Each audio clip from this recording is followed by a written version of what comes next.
Well, if it isn't my best student, Bartholomew. Good morning, Mr. G. Good morning, Bartholomew. My only student of 50 who shows up to class. What a guy. Do you got your calculator? Yes, sir. Your notes? Right in my book bag. I can always count on you. You already know what we're studying today, don't you? Fundamental theorem of linear maps. Right on. You know, this guy's quite a guy. You can always count on this man, alright? Well, let's get right into it, shall we? You excited? Yes, sir. Of course. Alright, let's get into the math. Let's do it. Alright. So, if you remember, in the last video, we talked about null spaces, right? Yes, sir. We also talked about ranges. Exactly. Oh, what a smart guy. Oh my god, my favorite student. Okay, null spaces and ranges. And so the goal of this video, as I mentioned, we got to combine these two. Okay, so we have our null space and we have our range, all right? We got to bring these two worlds together, okay?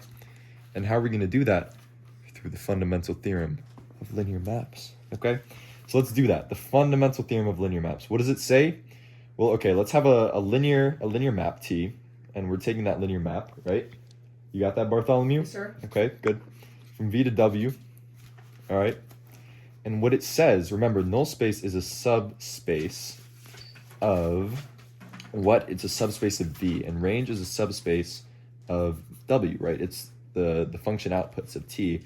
And the null space, again, is which values of V map to W, or map to 0 in W. Okay, and so how we relate these things, this is how we do it. The dimension of V is the dimension of the range of T plus, all right, are you catching that? Yes, sir. Good, good. The dimension of the null of T. Great.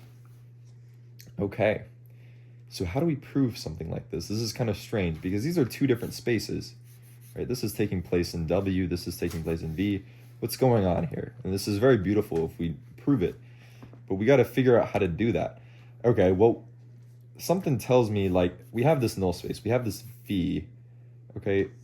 What if we find a basis of the null space and extend that to a basis of V?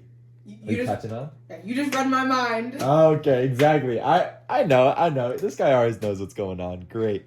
Okay, so let's get our basis of null space at T. Remember, all subspaces of a vector space have a basis, okay? Let's call that basis U1 up to, I don't know, let's say UN, okay? And so that means the dimension is n, right? Yes, sir. Of course. Awesome. Okay, so we have a dimension of n. Wonderful. And so again, this is a basis of the null of T. All right.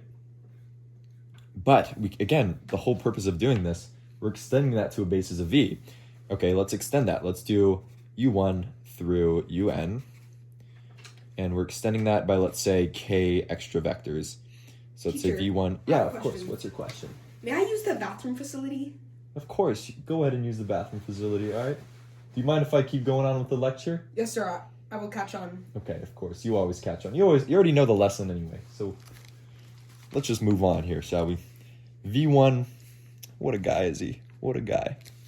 V1 through VK. Okay.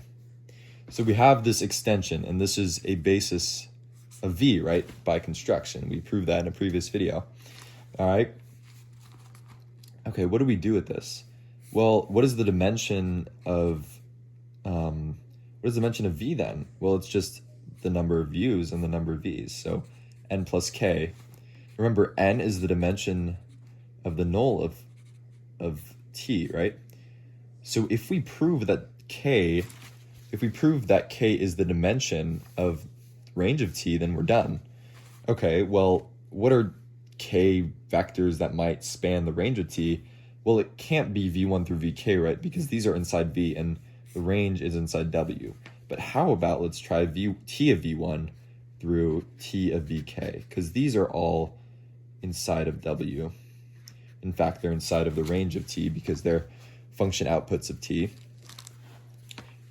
Do these form a basis of range of T? If we prove that, then we're done, right? Because then this holds, okay? So what are two steps to proving it's a basis? One, we need to check that they span.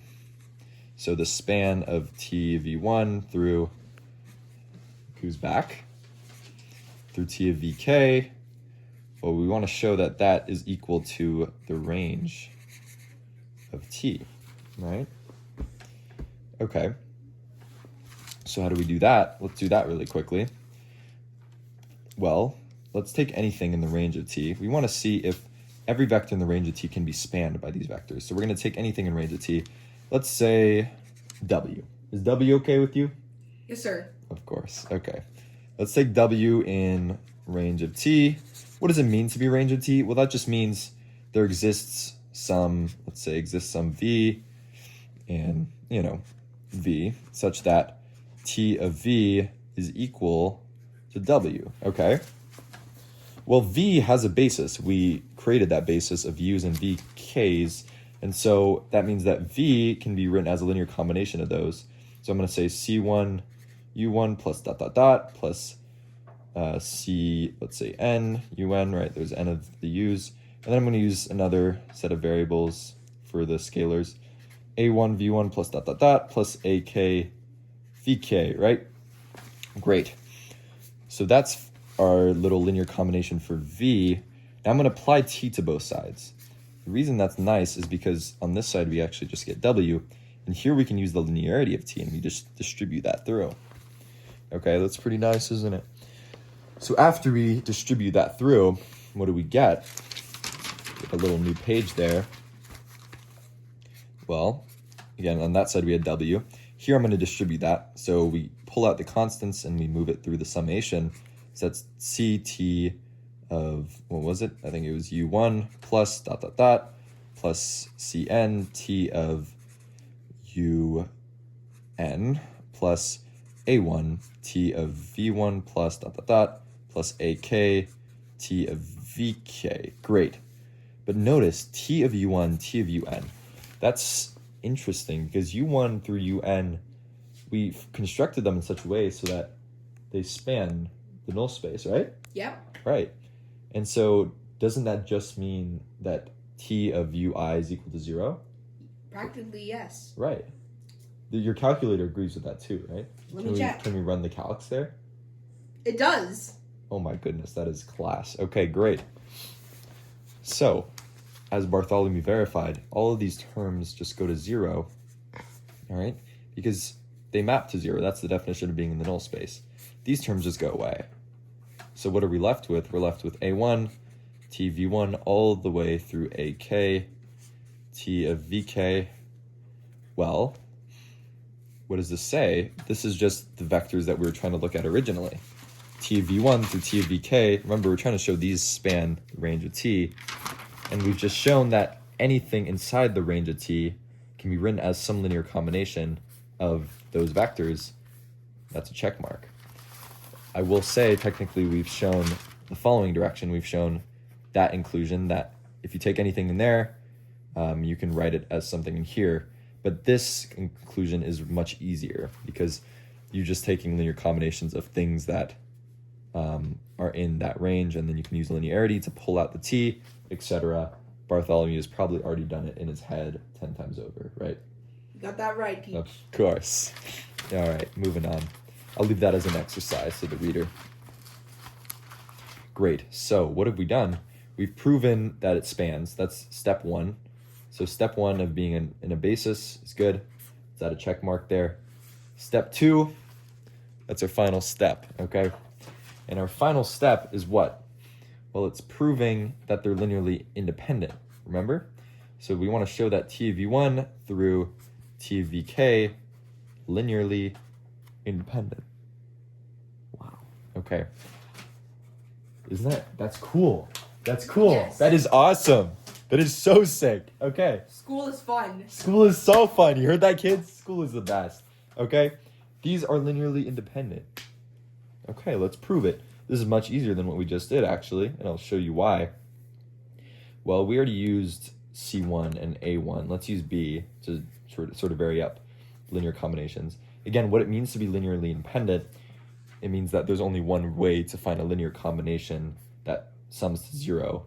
And what I mean by that, if we have scalars B1 through B through BK, so that this holds. So b1 t of v1 plus dot dot dot plus bk t of vk equals 0. We want to show that the only possible values for bi are the trivial ones. So just bi equals 0 for all I from 1 to k.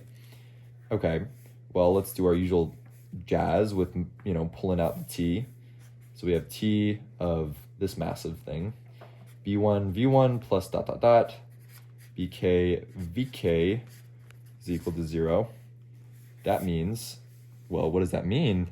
By definition, this has to be in the null space then, because t maps it to 0.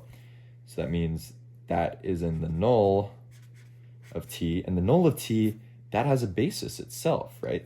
Remember, that basis was the u's. So this has to equal, again, using some other set of scalars, d1 u1 plus dot dot dot plus dn un, for some d1 dn in our field.